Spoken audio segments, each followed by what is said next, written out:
सुनो लगाकर मन सभी, संकट सब मिट जाए। कार्तिक महात्म्य का कमल पढ़ो 16वां अध्याय। जय श्री कृष्णा। राधे राधे। आइए सुनते हैं कार्तिक मास महात्म्य का 16वां अध्याय। राजा पृथु ने कहा, हे नारद जी, ये तो आपने भगवान शिव की बड़ी विचित्र कथा सुनाई है। अब आप कृपा कर यह बताइए कि उस समय राहु और उस पुरुष से छूटकर कहाँ गया। नारद जी बोले, उससे छूटने पर वह दूत बर्बर नाम से विख्यात हो गया और अपना नया जन्म पाकर वह धीरे धीरे जलंधर के पास गया। वहां जाकर उसने शंकर की सब चेष्टा कही। उसे सुनकर दैत्यराज ने सब दैत्यों को सेना द्वारा आज्ञा दी। कालनेमी और शुम निशुम आदि सभी महाबली दैत्य तैयार होने लगे।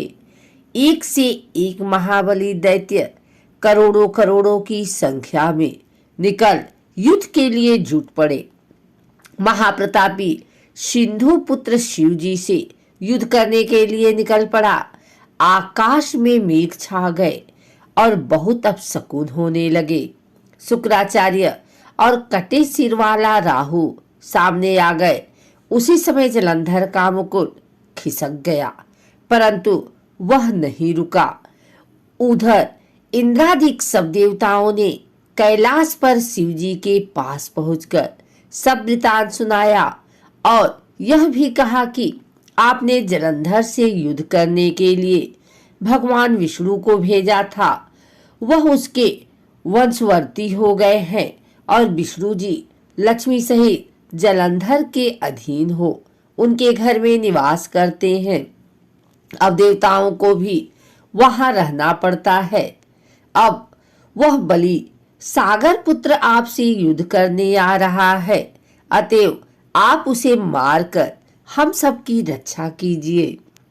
यह सुनकर शंकर जी ने विष्णु जी को बुलाकर पूछा, हे ऋषिकेश, युद्ध में आपने जलंधर का संहार क्यों नहीं किया और बैकुंठ छोड़ आप उसके घर में कैसे चले गए। यह सुनकर विष्णु जी ने हाथ जोड़कर नम्रता पूर्वक भगवान शंकर से कहा, उसे आपका अंशी और लक्ष्मी का भ्राता होने के कारण ही मैंने नहीं मारा है। यह बड़ा वीर और देवताओं से अजय है। इसी पर मुग्ध होकर मैं उसके घर में निवास करने लगा हूँ। विष्णु जी के इन वचनों को सुनकर शंकर जी हंस पड़े। उन्होंने कहा, हे विष्णु, आप यह क्या कहते हैं। मैं उस दैत्य जलंधर को अवश्य मारूंगा।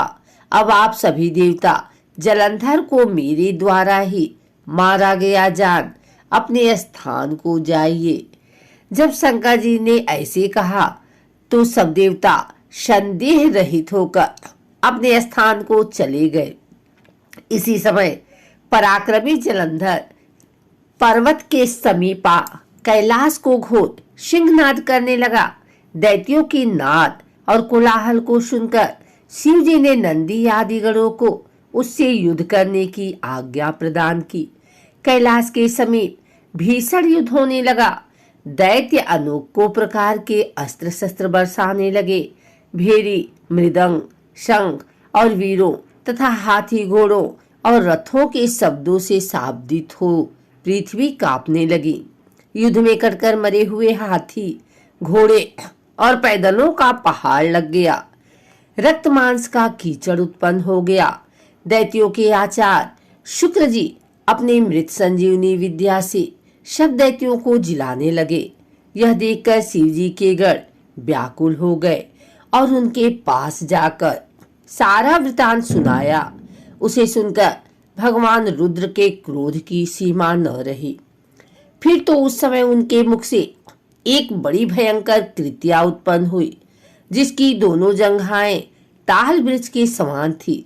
वह युद्ध भूमि में जा सब असुरों का चवड़ करने लग गई और फिर वह शुक्राचार्य के समीप पहुंची और शीघ्र ही अपनी योनि में गुप्त कर लिया।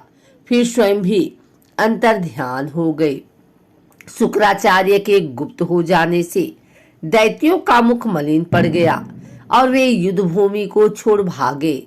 इस पर सुम्निश्रुम और काल नेमी आदि सेनापतियों ने अपने भागते हुए वीरों को रोका।